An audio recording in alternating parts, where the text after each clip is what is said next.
the timing of this could not be more interesting. Because last night I couldn't sleep.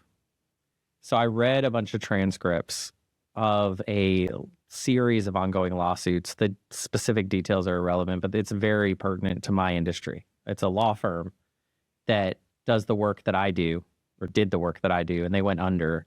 And they went under through, I would call it, a series of just absolutely abusively incompetent leadership. However, so anyway, because it's a law firm, various disciplinary authorities, including courts, got involved. So there were these hearings with all these lawyers that work there to find out why they should or should not be suspended, stay suspended, what should happen with their licenses, right? Don't even ask me why I started looking these up last night, because I have no answer, but I did.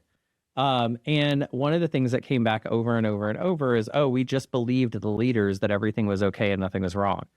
And I gotta say, then when you said, oh, our people really just want honesty, and then you made the kind of joke about political current events, like I actually thought to myself, well, you've got to be wrong about that, because it seems like, honestly, people just crave someone that's willing to lie and say exactly what they want to hear these days. So is that not the case within, like, I'm not about to pull all my employees in and start lying to them about ridiculous things, but I actually went to bed last night thinking maybe I'm doing it wrong. Maybe I should not be communicating openly and honestly with my team, because they seem to respond better. You know, literally this fraudulent enterprise had hundreds of people loyally working for it until they got shut down, you know? And what they all said is, well, they just made it sound good. So, like, does it matter if I'm honest? Should I just make things sound good? Well, I think you have your answer kind of embedded in your story that you just told, which is they were shut down. Well, I'm not going to break the law. I'm just saying, do I have to tell truth to my people? No, but I mean, I think that there is a lot of manipulation in the world, and a lot of dishonesty happens. But I think in the long term, those folks are found out for what they are. And then, you know, things happen like the firm that you mentioned that got shut down, you know, essentially for fraud, you know, for dishonesty. So I think that people get away with it for a while. And, you know, unfortunately, folks are sometimes frequently misled by a good sales pitch.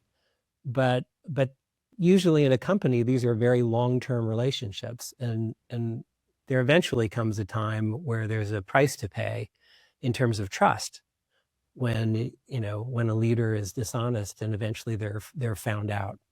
I mean, I know this is a complex topic, but I'm pretty clear in my own mind and heart, and when I'm advising leaders, if there's ever an ethical issue that comes up in our discussions, you know, my answer is you want to do the right thing.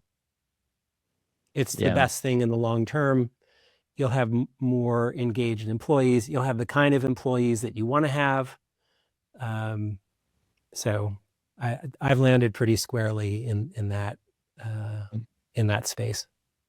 Yeah, I mean, I think it's a comfortable fit, obviously, right? If you behave ethically in what you believe to be morally, understandably, with everyone having slightly different sets of those, there's still some pretty universal truths as to what you can and can't do.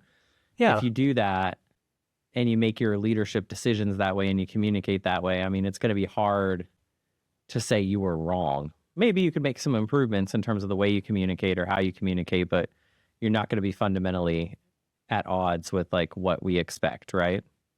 Now, I will say that within that, there is some nuance, which is, it is also a leader's job to inspire the people that they lead, to paint a picture of an inspiring vision. Here's where we're all going together. Here's the great stuff we're going to achieve together. And so I've worked with leaders. I can think of one example in particular where the leader I was working with thought, gosh, I'm just going to be honest. And so he kind of spread all of this negativity about what was going on with the company very openly and honestly, but without giving people hope.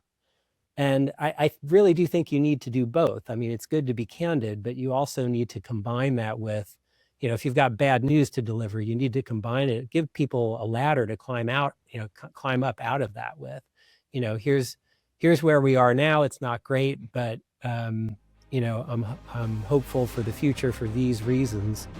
and here's what we're doing about it.